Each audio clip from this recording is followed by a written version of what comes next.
कल मुख्यमंत्री जी ने 6 पेज का एक पत्र लिखा। उसमें उन्होंने 2015 में एसीबी की जांच का हवाला देते हुए प्रश्न चिन्ह लगाए हैं। मैं मुख्यमंत्री से ही प्रश्न करना चाहता हूं। 4 वर्ष पहले जब वो विपक्ष में तब भी बिना तथ्यों के आरोप लगाया करते थे। आज तो एक सार्वजनिक महत्वपूर्ण पद में मुख्यमंत्री के दायित्व में बैठे हैं। इस प्रकार झूठे आरोप लगाना उचित नहीं है।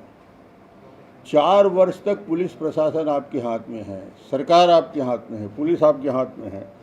कोई आरोप आज तक सिद्ध हो पाया है? आपने आज तक कोई आरोप सिद्ध नहीं कर पाए, सिर्फ झूठे आरोप लगाते हैं। चिट फंड के मामले में भूपेश जी लंबी चौड़ी बात करते हैं। मेरे पुत्र और सांसद अभिषेक पूर्व सांसद के खिलाफ आधारहीन आरोप लगाए हैं, जिसमें मैं दिखाना चाहता हूं कि यथार्थ क्या है, तथ्य क्या है। यह जांच कांग्रेस शासित छत्तीसगढ़ सरकार की पुलिस द्वारा की गई। उन्होंने चिट फंड की जांच के उपरांत स्पष्ट रूप से कहा कि विवेचना में, ये पुलिस की रिपोर्ट है, अनुसंधानकर्ता राजेश्वर सिंह ठाकुर, महेंद्र प्रताप सिंह, ये थाना प्रभारी ने रिपोर्ट दी है। और इस रिपोर्ट में कहा है कि विवेचना में अपराध में शामिल धारा 406, 467, 468, 471, 384, 120 बी भारतीय दंड विधान के दंडनीय कृत्य के संबंध में स्टार प्रचारकों द्वारा प्रत्यक्ष कार्य किया जाना अथवा कार्य लोग घटित होना स्थापित नहीं हुआ है। ये विवेचना अधिकारी बोल रहा है। और विवेचना अधिकारी जहां रिपोर्ट हुआ था कोतवाली थाना राजनांदगांव और पुलिस चौकी चिखली में, उन्होंने आगे फिर लिखा है धारा 10 निक्षेपकों के हितों का संरक्षण अधिनियम 2000 के 3, 4 और 6 price sheet and money circulation scheme bionic act 1978 के अधीन निवेशकों की निवेश की राशि के भुगतान में व्यक्तिगत लुभावनी स्कीम के माध्यम से निर्देश प्राप्त करने अथवा स्वयं के लिए इस निवेश के माध्यम से आर्थिक लाभ प्राप्त करने में स्टार प्रचारकों की संलिप्तता प्राप्त नहीं हुई। ये स्पष्ट साफ शब्दों में विवेचना अधिकारी ने कहा है कि स्टार प्रचारकों की कहीं संलिप्तता पाई ही नहीं गई जो आरोप लगाया गया। ये मैं नहीं कह रहा हूँ, ये रिपोर्ट कह रही है, जो जांच अधिकारियों ने अपने प्रतिवेदन में प्रस्तुत किया उसी को मैं पढ़ रहा था। और ये अनुसंधान अधिकारी राजेश्वर ठाकुर और महेंद्र प्रताप सिंह, इनकी रिपोर्ट। तो इस प्रकार मैं बताना चाहता हूं कि 4 साल से पुलिस इनकी, सरकार इनकी, विवेचना अधिकारी इनकी, और उसके बाद भी विपक्ष के जैसे आरोप पे आरोप लगाते हैं, जबकि विवेचना में स्पष्ट हो गया कि ना कोई लाभ लिया गया, ना धारा 10 के तहत कोई प्रकार के व्यक्तिगत स्कीम में कोई अलग से राशि का भुगतान किया गया। तो ये आरोप लगाना इनकी आदत है। और मुझे लगता है कि भूपेश बघेल, भले ही ईडी की विश्वसनीयता पर शंका हो, मगर इस मामले में छत्तीसगढ़ पुलिस की जांच पर मुझे विश्वास है। उन्होंने रिपोर्ट में दूध का दूध, पानी का पानी कर दिया है। और आप इस जांच के ईडी को लिख रहे हैं तो मुख्य आधार ही धाराशाही हो रहा है। दूसरा आरोप इस लगाया, मेरे और मेरे परिवार की संपत्ति का उल्लेख किया है। मैं आज मुख्यमंत्री भूपेश बघेल से पूछना चाहता हूं, आज आप ईडी का दरवाज़ा खटखटा रहे हैं, जबकि नान मामले में 2019 में आपने एक एसआईटी बनाई थी। भूल गए हैं शायद कि नान के मामले में एसआईटी बनाए थे, और जांच का क्या हुआ इसकी रिपोर्ट आज तक उपलब्ध नहीं हुई है। एसआईटी आपने बनाया, 19 से लेकर 22 हो गया, मगर अभी तक रिपोर्ट क्या आई है उसके बारे में जानकारी नहीं दी है। मैं आपको बताना चाहता हूं, संपत्ति के बारे में जो ठोस जवाब आया है मेरे चुनाव में दिए गए शपथ पत्र के आधार पर, क्योंकि 2003, 8, 13 या 18 हर चुनाव में प्रत्याशी जो होता है शपथ पत्र प्रस्तुत करता है और वो शपथ पत्र हम देते हैं और उसकी जांच भी होती है। चुनाव आयोग भी इसको देखता है और इनकम टैक्स डिपार्टमेंट भी देखता है और जब तक ये क्लियर ना हो जाए तब तक अगला चुनाव आप नहीं लड़ सकते। मैं 3 से लड़ रहा हूँ, 3 से हिसाब मांग रहे हैं ये लोग। मेरे चुनाव में दिए गए शपथ पत्र के आधार पर मेरी संपत्ति की जांच की मांग संबंधित याचिका माननीय उच्च न्यायालय में लंबित है। मेरे द्वारा अपना जवाब प्रस्तुत किया गया है। उस याचिका में इनकम टैक्स डिपार्टमेंट द्वारा भी अपना जवाब प्रस्तुत किया गया है। जो जांच के लिए जो विभाग है, जांच के लिए जो प्रारूप बनता है, इनकम टैक्स डिपार्टमेंट ही इसकी जांच करती है। इनकम टैक्स डिपार्टमेंट में शपथ पत्र पर बताया है, आईटी डिपार्टमेंट ने बताया है कि 3 से लेकर 18 तक मेरे सभी इलेक्शन एफिडेविट की जांच पूरी हो चुकी है एवं कोई गड़बड़ी मेरे आय के संपत्ति के संबंध में नहीं पाई गई है। आप न्यायालय की प्रक्रिया में, न्यायालय में मामला चल रहा है, आईटी डिपार्टमेंट ने शपथ पत्र प्रस्तुत कर दिया, उसके बाद भी मुख्यमंत्री के पद में बैठा हुआ व्यक्ति झूठा आरोप लगाता है।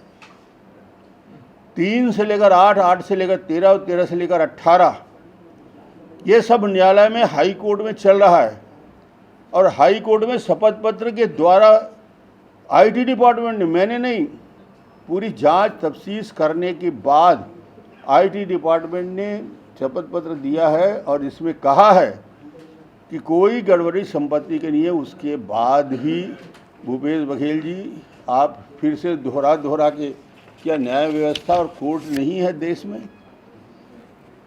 क्या हाई कोर्ट का अस्तित्व नहीं है? क्या आईटी डिपार्टमेंट की जांच की प्रक्रिया को चुनौती देना है तो दीजिए, मगर कोर्ट में, न्यायालय में शपथ पत्र के साथ प्रस्तुत किया गया है। आपकी पुलिस की एसआईटी में नान और चिटफंड के मामले में जांच पूरी नहीं हो पाई। जिस जनता के सामने चीख कर नान और चिटफंड की बात आप करते थे, उसकी जांच सार्वजनिक क्यों नहीं करते? मेरा आरोप है, स्पष्ट आरोप है कि नान और चिटफंड में जब आपने एसआईटी बनाया, सरकार ने बनाया, तो उसकी रिपोर्ट आप प्रस्तुत क्यों नहीं करते? क्योंकि मुझे मालूम है कि उसकी रिपोर्ट जब सार्वजनिक कर देंगे तो दूध का दूध, पानी पानी हो जाएगा, सत्य सामने आ जाएगा। बहुत सारे पत्र दिखाते हैं, मुख्यमंत्री जी आजकल पत्र लिखने के शौकीन हैं और ख़ास तौर से नान के मामले में उन्होंने पत्र लिखा है। तो मुख्यमंत्री जी की याददाश्त यदि कमज़ोर नहीं होगी तो ये पत्र भी मैं उनको दिखाना चाहता हूँ। ये पत्र मैंने नहीं लिखा, माननीय प्रधानमंत्री जी, भारत सरकार, कार्यालय साउथ ब्लॉक, पत्र लिखने वाले भूपेश बघेल, टीएस सिंहदेव, और उन्होंने आरोप लगाया है कि भ्रष्टाचार विरोधी अभियान का हवाला देते हुए आपने अनुरोध करता हूं कि छत्तीसगढ़ में पीडीएस नान के घोटाले की जांच सीबीआई ईडी से कराएं, क्योंकि केंद्र सरकार की धनराशि का घोटाला हुआ है। इसका तुरंत सीबीआई ईडी से एफआईआर दर्ज करें और इस मामले में दोनों आईएएस अधिकारी पर रेड करें, गिरफ्तार करें और आगे कार्रवाई करें। क्यों, कौन कौन? 2 अधिकारी कौन है? टुटेजा और आलोक शुक्ला। ये पत्र मेरा नहीं है, ये 17 का पत्र भूपेश बघेल जी का। पन्ने पलटते जाते हैं, साल बदल जाता है। भ्रष्टाचार के आरोप प्रधानमंत्री जी के माध्यम से उन्होंने लगाया कि इनको जेल में डाल दो, इनको अरेस्ट कर लो, और वही अधिकारी आज उनके दाएं और बाएं सबसे बड़े पद में बैठे हैं। 4 विभाग है जिनके पास, उनके खिलाफ उन्होंने कहा था कि ईडी जांच करे और सीबीआई इसको गिरफ्तार करे और जेल में डाल दे। अरे भाई, ये पत्र को पढ़ लो ना एक बार। मुख्यमंत्री पत्र को बदलने की क्षमता नहीं रखते क्योंकि ये प्रधानमंत्री को लिखा है, और उसके बाद झूठे आरोप लगाते हैं, उन अधिकारियों को बचाने का प्रयास करते हैं। कुल मिला के झूठ लगातार बोल के सारे तथ्यों को छुपाना चाहते हैं। और ये जो रिपोर्ट में आलोक शुक्ला के खिलाफ 2017 का पत्र है, जिसमें सिंहदेव जी भी भागीदारी थे, आज इनको पद में रखने का अधिकार नहीं है। उनको ईडी ने दूसरी मांग की है भाई। ईडी किसी राज्य पे भरोसा करती है, मगर छत्तीसगढ़ पहला राज्य है जहां ईडी बोल रहा है कि भाई ईडी के मामले में केस को छत्तीसगढ़ से बाहर ट्रांसफ़र कर दिया है क्योंकि यहाँ बहुत दबाव है। नान के मामले में सुप्रीम कोर्ट में मामला चल रहा है इन दोनों के खिलाफ, दोनों महारथी के खिलाफ, और ईडी ने कहा है कि यहाँ इतना दबाव है, छत्तीसगढ़ में काम करना मुश्किल है, इसलिए दूसरे राज्यों में इस केस को ट्रांसफ़र कर दिया जाए। ये आग्रह है, मेरा नहीं है, इन्फोर्समेंट डायरेक्टरेट के ईडी के अधिकारियों का आग्रह सुप्रीम कोर्ट में है। सुप्रीम कोर्ट से निवेदन है जिसका फैसला जल्दी हो जाएगा, और वो चाहते हैं केस यहाँ से बाहर चला जाए ताकि जो अपराधी हैं उनको पकड़ लिया जाए। मगर उसके बाद भी उस केस में दिल्ली में बड़े बड़े ईडी के जांच को रोकने के लिए करोड़ों रुपया खर्च करके वकील लगाते हैं, उस जांच को प्रभावित करते हैं। भूपेश जी ने एक अच्छी बात कही, ईडी 15 दिन में अब आगे कार्रवाई करे, नहीं तो मैं कोर्ट जाऊंगा। अरे प्रजातंत्र है भूपेश जी, 15 दिन क्यों, 2 दिन में जाओ ना कोर्ट। न्यायालय के दरवाजे किसके लिए बंद हैं? दरवाजे किसके लिए खुले नहीं है? आप जाइए, कोर्ट जाइए, जिस कोर्ट में भी जाना चाहिए, और ईडी को दुहाई देना बंद करिए। कभी ईडी पे आरोप लगाते हो, कभी ईडी को पत्र लिखते हो, कभी उनके खिलाफ केंद्र की एजेंसी होने का काम करते हैं। न्यायालय जाना है तो तुरंत जाना चाहिए। भूपेश जी हर बार चुनौती देते हैं, मानहानि का दावा कर दूंगा, ईडी के पास चला जाऊंगा, ये जाऊंगा, मगर तीसरे दिनों भूल जाते हैं। उनकी याददाश्त बहुत कमज़ोर है। मैं इस मामले में कहता हूं कि न्यायालय जाने से 15 दिन का समय क्यों मांग रहे हैं? तुरंत जाएं और तुरंत कार्रवाई करें। इन सारे मामलों में तथ्य बिल्कुल साफ हैं। झूठ के बुनियाद पर ये पूरी सरकार की व्यवस्था चल रही है। भ्रष्ट अधिकारियों के कंधे पर प्रशासन का नेतृत्व है, जिनके ऊपर खुद मुख्यमंत्री झूठे आरोप लगाते थे।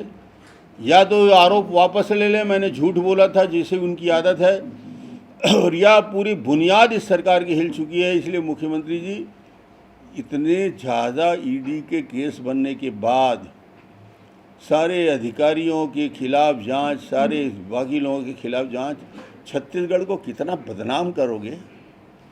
छत्तीसगढ़ का नाम कभी पीडीएस के लिए छत्तीसगढ़ में जाना जाता था, शांति का टापू जाना जाता था। आज छत्तीसगढ़ के बाहर जाओ तो ईडी और सीडी वाला छत्तीसगढ़ बोलते हैं। भाई, हमारी पहचान बदल गई है। वही छत्तीसगढ़ जहाँ ईडी का मामला चलता है, सीडी का मामला चलता है, दोनों सुप्रीम कोर्ट में हैं, दोनों के पेशी लग रही है, पूरी शक्ति लगा दी है बचाने के लिए, मगर सत्य छुपेगा नहीं। सच्चाई सामने आएगी, आज नहीं तो कल, फिर उसका जवाब देना पड़े। मुकेश जी, सब प्रश्नों का जवाब देना पड़ेगा, भाग नहीं सकते। जैसे जैसे ईडी के छापे पड़ते हैं वैसे ही उनको लगता है चिट फंड की बात शुरू कर दें, डाइवर्ट करना चाहते हैं, मुद्दे को बदलना चाहते हैं। अरे मुद्दे को डाइवर्ट कैसे करोगे? जो मामला यथार्थ है उसको पूरा करोगे। इसलिए आज मैं कहता हूँ कि आप ईमानदारी के साथ अब इस पद में रहने के लायक नहीं है, अपने पद से इस्तीफा देना चाहिए। मैं यही आग्रह करता हूँ। सर, क्या लगता है जिस प्रकार